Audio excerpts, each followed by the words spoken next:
Welcome back, everybody. Huge shout out to my 11 subscribers. Let's get into this. So this will cover week 10, March 3rd to March 7th, and I'm still on a single TopstepX Combine account. Also, I just want to note that I am learning how to edit and practice doing that.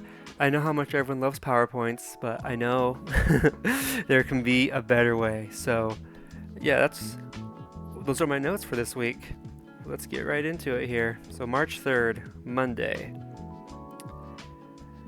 Here I got into my trade exactly when I was supposed to. I had my entry signal here, and conveniently enough, it corresponded to an interesting level here. So I entered short, and I was feeling pretty good about it. Happily for me, price did go my way and hit my stop loss, or excuse me, my target, and for 50 points there. So very good start to the week. March 4th, Tuesday. Alright, so here was a little bit more of an unusual day. When I first started my session, I was waiting for my signal, and then right down here at this orange circle, I was really tempted to go long. Because it was getting really close to my entry signal to go long, but it wasn't quite hitting. I think I was feeling maybe just a little bit impatient or something like that, but I didn't. I mean, in hindsight, like that would have been a great entry there, but I kept to my strategy and I waited. But when price got up here, again, it was really close to my entry signal, but I saw it was kind of at this level that I thought would be interesting to trade at. So I ended up going short. Look at the next slide here. This is that same chart, just zoomed in a little bit more. But yeah, I entered short here, and price basically just bounced off that level and hit my 50-point target again. So I'm a little bit conflicted because I didn't follow my plan exactly, but the trade did work out, and there was a little bit of a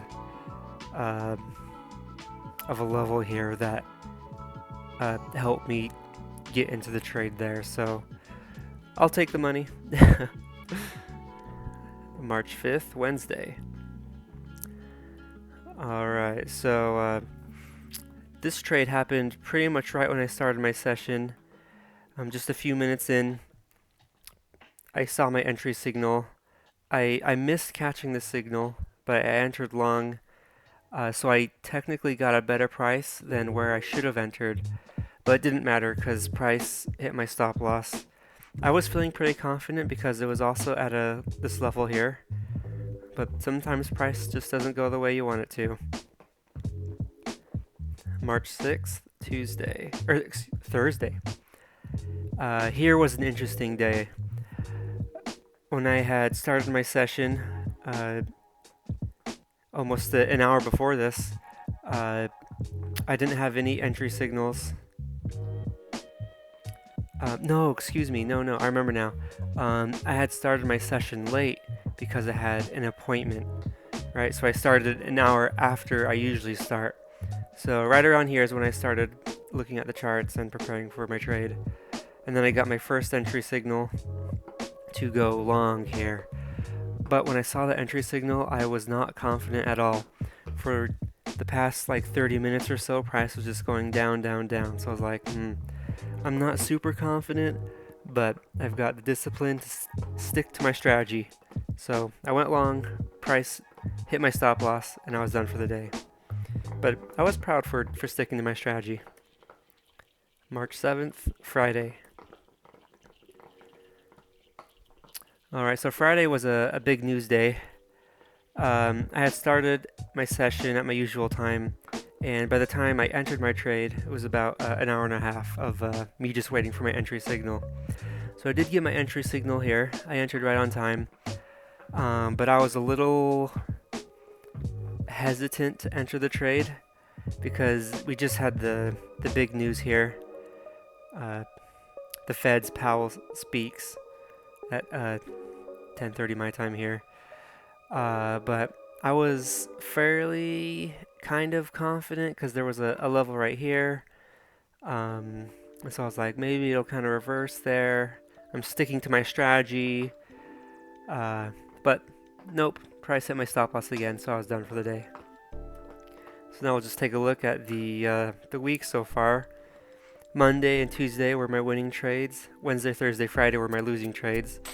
But since my take profit is 50 points and my stop loss is 20 points, even with just the 2 trades that were winners, they were able to cover the losses and still make a profit. So at the end of the week, came out ahead $389, which isn't, I mean, positive is always good, but in order to pass the combine, you gotta make $3,000 of profit. And so if I keep this up, something like this, I did the math the other day, it's something like 7 weeks. So like 7 weeks of $389 weeks will pass the combine, and I feel like that's taking a long time. And then if you add in a losing week, then that just extends that time out even more. So like 2, maybe even like 3 months to pass the combine. And I feel like that's really long, and there's gotta be a better way. So yeah, at the end of this week, I've just been inspired to optimize my strategy. You can see the current stats here. So I have my winning trades are 38% of the time. My average win to loss is 2.43, right? So my winners are always bigger than my losers. And so I'm up almost halfway to the profit target of 3,000. And I do appreciate that the daily balance is kind of a gradual incline. There's no like huge up and down spikes. I mean, of course, like I'd love it to just go straight up. But I'm not losing a whole bunch. So that makes me feel good about the strategy. I'm not going to blow this account anytime soon. I did the math. I'd have to lose 10 days in a row, basically, worst case scenario, to blow the account. And that seems to be pretty unlikely due to my back testing.